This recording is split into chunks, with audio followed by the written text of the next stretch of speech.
Hello and welcome दोस्तों, स्वागत है एक बार फिर से आप सभी को आपके अपने यूट्यूब चैनल लर्निंग अकाउंटेंसी में।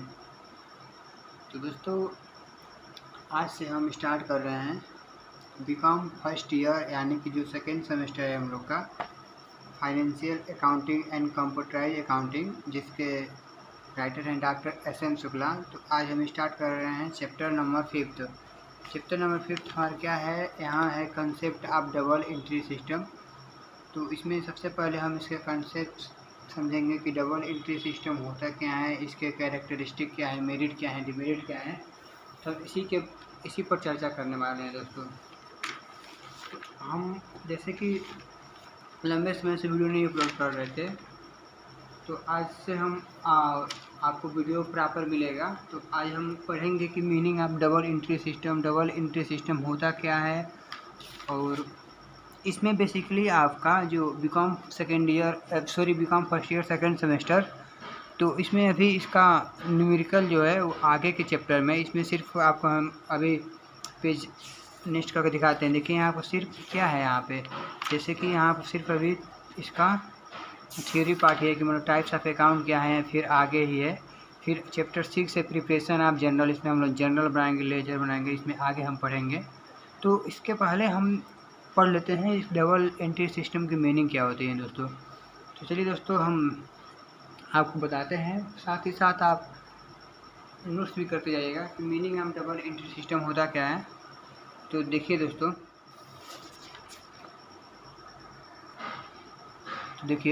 Double entry system means if it business transaction effect to except one debit and one other is credit. आप जानते हैं, आपने क्लास 11 में पढ़ा है और क्लास 12 में भी पढ़ा होगा, सेम टू सेम वही है। यहाँ पे देखिए कि डबल एंट्री सिस्टम वही होता है जिस भी ट्रांजैक्शन का दो एस्पेक्ट होते हैं, और वो दो एस्पेक्ट क्या होंगे, एक तो आपका डेबिट होगा और दूसरा क्या होगा, क्रेडिट होगा। ठीक है दोस्तों, debit and credit decided to prescribe rule and certain rule. Debit and credit क्या होते हैं, हम लोग के रूल को प्रिस्क्राइब करते हैं। और देखिए एक जो हम लोग पढ़े हैं accounting equation, asset equal to liability plus capital, आप जानते हैं। ठीक, अब हम देखते हैं कि जो हमारे डबल एंट्री सिस्टम है, इसके फादर कौन है। तो father of double entry system, देखिए दोस्तों, father of double entry system आपसे पूछेगा, चाहे फादर ऑफ अकाउंटिंग, तो यही हमारे हैं लुकास पैसोली।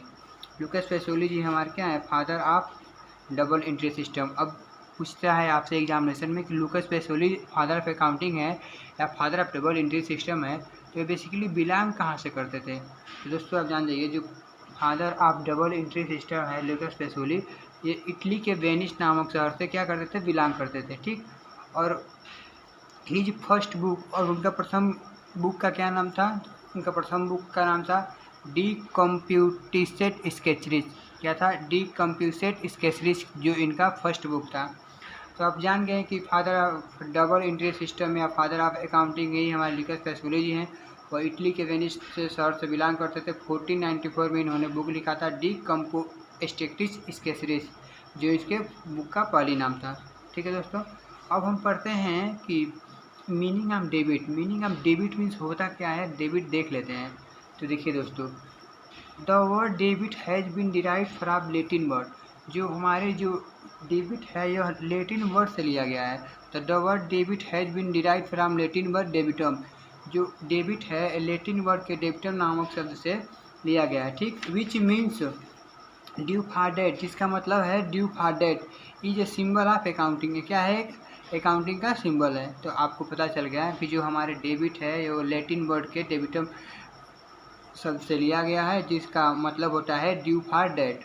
ठीक है दोस्तों, अब हम देखते हैं मीनिंग ऑफ क्रेडिट। और मीनिंग ऑफ क्रेडिट क्या होते हैं, ये हम देख लेते हैं। तो देखिए दोस्तों, the word credit has been derived from Latin word क्रेडर। जो क्रेडिट है यह भी हमारा लैटिन वर्ड से बिलोंग किया गया है, लेकिन इसका मतलब क्या है, क्रेडर। ठीक है दोस्तों, क्रेडर, क्रेडर which means due to debt. Debit का मतलब क्या होगा, तो इसका मतलब है ड्यू फॉर डेट, और इसका मतलब ड्यू टू डेट। तो due to debt, it is use in accounting of symbol. ठीक है दोस्तों, तो आप जान गए डेबिट और क्रेडिट का मतलब क्या होता है। जो क्रेडिट होता है द वर्ड क्रेडिट, इसको हम लोग लैटिन वर्ड से भी इसको भी डिराइव कर किए हैं और इसका मतलब होता है क्रेडर। ठीक है, जो डेबिट का मतलब होता है वो क्रेडर होता है। हम क्रेडर को अंडरलाइन कर देते हैं।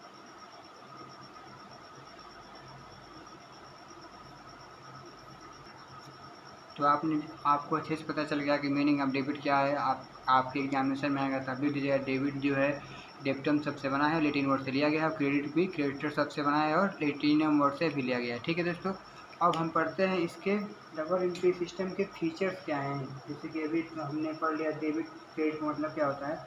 अब हम देखते हैं इसके feature of double entry system.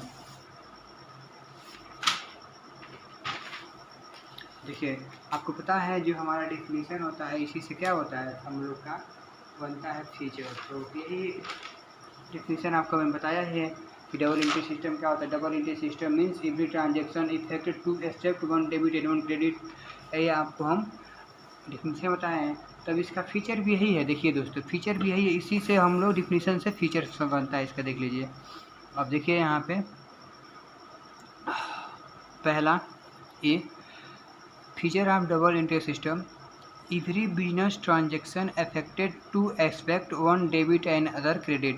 जो भी हमारे बिजनेस ट्रांजेक्शन है वो दो साइड को अफेक्ट करते हैं, पहला डेबिट और दूसरा credit. Both account affected personal and impersonal on the basis of double entry system. जो दोनों अकाउंट होते हैं डेबिट एंड क्रेडिट, पर्सनल और इम्पर्सनल दोनों टाइप के अकाउंट को इफेक्ट करता है। जैसे आपने पढ़ा पर्सनल में आ जाएगा रियल नॉमिनल। ठीक है, जैसे आपने जो पढ़ा है accounting basic golden rule, personal account होता है, रियल अकाउंट होता है, नॉमिनल अकाउंट होता है, वही आएगा हमारा पर्सनल में। ठीक है, अब देखते हैं कि तीसरा क्या होता है। इन double entry system one expect debit and other credit. बात तो वही है कि इसमें दो एस्पेक्ट होते हैं, तो इसमें भी इन double entry system one is debit and other credit और बोथ अमाउंट इक्वल। आपको पता है कि जितना हम अमाउंट क्रेडिट साइड में होगा, मान लीजिए अगर आपने क्रेडिट साइड में लिख दिया 52,752, तो उतना ही क्रेडिट साइड में लिखेंगे 52,752। जितना आपका डेबिट होगा उतना ही क्रेडिट होगा। मान लीजिए आपका आगे क्रेडिट साइड 25,000 और डेबिट साइड भी आना चाहिए 25,000। ये नहीं कि आपका क्रेडिट साइड आ रहा है 26,000 और डेबिट साइड आ रहा है 25,500। ऐसा नहीं होना चाहिए। ठीक है, तो बोथ अमाउंट इक्वल होना चाहिए। तो इसके फीचर्स वही है, every business transaction affected two side, one is debit and other credit. और सेकेंड है both account affected personal impersonal. दोनों टाइप के अकाउंट क्रिएट करते हैं, पर्सनल और इम्पर्सनल को। और ये double entry system one in double entry system one except debit and other credit. और आप जानते हैं बोथ अमाउंट इक्वल, इसका सभी अमाउंट इक्वल होते हैं। ठीक, अब देखते हैं इसका एडवांटेज क्या है। डबल एंट्री सिस्टम के कुछ एडवांटेज हैं, तो एडवांटेज क्या है तो देखिए, it is a scientific rule for record और ट्रांजेक्शन। ये क्या है, साइंटिफिक रूल है जो हमारे ट्रांजेक्शन को रिकॉर्ड करता है। Second is it is minimize of fraud. ये क्या करता है, जो फ्रॉड होता है उसको क्या करता है, मिनिमाइज कर देता है। ठीक, और transaction are classified asset and liability. देखिए, ट्रांजेक्शन जो है उसको हम लोग क्लासिफाई करते हैं asset and liability, income and expenditure. तो transaction are classified asset and liability, income and expenditure. उसके बाद this system help in the inter firm and intra firm competition. देखिए दोस्तों, ये क्या हमारा इंटर फर्म और इंट्रा फर्म कंपटीशन के लिए भी इसका हेल्प करता है। अब यहाँ पर एक आपको नया पॉइंट आया है कि इंटर फर्म क्या होता है और इंट्रा फर्म क्या होता है, तो हम आपको समझाते हैं। तो इंटर फर्म क्या होता है, इफ़ एनी बिजनेसमैन, जब कोई बिजनेसमैन अपने ही गुड्स से ट्रांजेक्शन को कंपेयर करेगा तो हमारे इंटर फर्म ट्रांजेक्शन कहलाता है। जैसे if any businessman compare the goods of his own things are goods is called inter comparison. देखिए, जब कोई भी बिजनेसमैन अपने ही से तुलना करता है उसको इंटर फर्म ट्रांजेक्शन कहते हैं। आप जैसे मैं आपको एग्जांपल देता हूँ, मान लीजिए कोई बिजनेसमैन है तो वो अपने ही परफॉर्मेंस देखेगा कि वो उसने 2020 और 2021 में कितना का गुड्स को सोल्ड किया, मतलब कितना प्रॉफिट अर्न कर रहा है। कि मान लीजिए उसने कंपेयर करेगा कि मान लीजिए 2020 जो कोविड ईयर था उसमें उसका प्रॉफिट हुआ 5 लाख और जो 2021 में उसका प्रॉफिट हुआ 7 लाख। तो ये क्या करता है, कंपेयर करता है। ठीक है, जैसे मान लीजिए आप लोग भी है, आप लोग जैसे कि अभी क्लास 11 क्लास 10 में मान लीजिए आपने पाया था 75% और फिर क्लास 10 में पाए थे 17%। तो आप क्या कर रहे हैं, आप क्या कर रहे हैं, कंपेयर कर रहे हैं। कंपेयर किससे करें, आप अपने खुद के रिजल्ट से कंपेयर कर रहे हैं। ठीक है, जब आप अपने खुद से कंपेयर करेंगे, कंपेरिजन करेंगे खुद के, वो क्या होता है हमारा इंटर कंपेरिजन। ठीक है, जब कोई भी बिजनेसमैन या चाहे कोई भी व्यक्ति अपने ही चीज़ से कंपेरिजन करता है उसको हम इंटर कंपेरिजन बोलते हैं। मान लीजिए वो बिजनेसमैन था, वो उसने 2020 में भेजा था 5 लाख के गुड्स को, उसको अर्निंग हुआ था, कोविड ईयर था, और 2021 में 7 लाख का। तो अपने ही गुड्स से कंपेयर कर रहा है ना। उसी तरह जैसे आप भी अपने ही रिजल्ट से कंपेयर करेंगे कि मान लीजिए आपने क्लास 10 में पाया था 75% और क्लास 12 में पाए थे 17%। तो आप क्या कर रहे हैं, कंपेरिजन कर रहे हैं। ठीक है, तो हमारा इंटर फर्म कंपेरिजन में आएगा। And second one is intra firm comparison.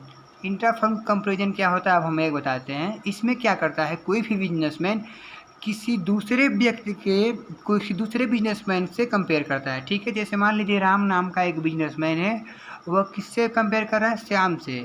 ठीक है दोस्तों, तो क्या होगा, इंट्रा कंपेरिजन होगा। ठीक है, जब राम नाम का कोई व्यक्ति है वो श्याम से कंपेरिजन करेगा तो हमारा इंट्रा होगा। इसमें आप डिफिनेशन दे सकते हैं, if a businessman compare of goods to another businessman, if a businessman compare of goods to another businessman, goods or thing are called intra firm। मतलब कि जो इसमें अपने ही सामान से नहीं कंपेरिजन करते हैं, इसमें दूसरे के, जैसे कि राम है श्याम से कंपेरिजन कर रहा है तो दूसरे से कंपेरिजन करते हैं, तो वही हमारा होता है इंट्रा फर्म कंपेरिजन। जैसे कि मान लीजिए जिसे महिंद्रा देख लीजिए, बड़े स्तर पर चलते हैं, जैसे कि the owner of Mahindra comparison the owner of Tata motor. जो हमारे महिंद्रा के ओनर हैं वो किससे कर रहे हैं, टाटा मोटर के ओनर से क्या कर रहे हैं, कंपेरिजन कर रहे हैं। तो ये हमारा इंट्रा फर्म आएगा। जैसे कि अपने फ्लेक्स समझते हैं, जैसे कि मान लीजिए आपका कोई दोस्त है, जैसे मान लीजिए आपका कोई दोस्त, अपने दो दोस्तों का नाम सोच लीजिए। मान लीजिए आपका नाम आदित्य है और एक का नाम जो भी है आलोक या जो भी है। तो आप अपने मार्क्स उन लोग से कंपेरिजन करेंगे। तो जब आप अपनी मार्क्स उन लोग से कंपेरिजन करेंगे, जैसे मान लीजिए आदित्य और आलोक से आप कंपेरिजन कर रहे हैं कि आपने फर्स्ट सेमेस्टर का भी जो पेपर दिए हैं इसमें आपके आए हैं ओवरऑल मिला के 65%, आपका आया 65% और आदित्य का आया 62% एंड आलोक का आया 67%।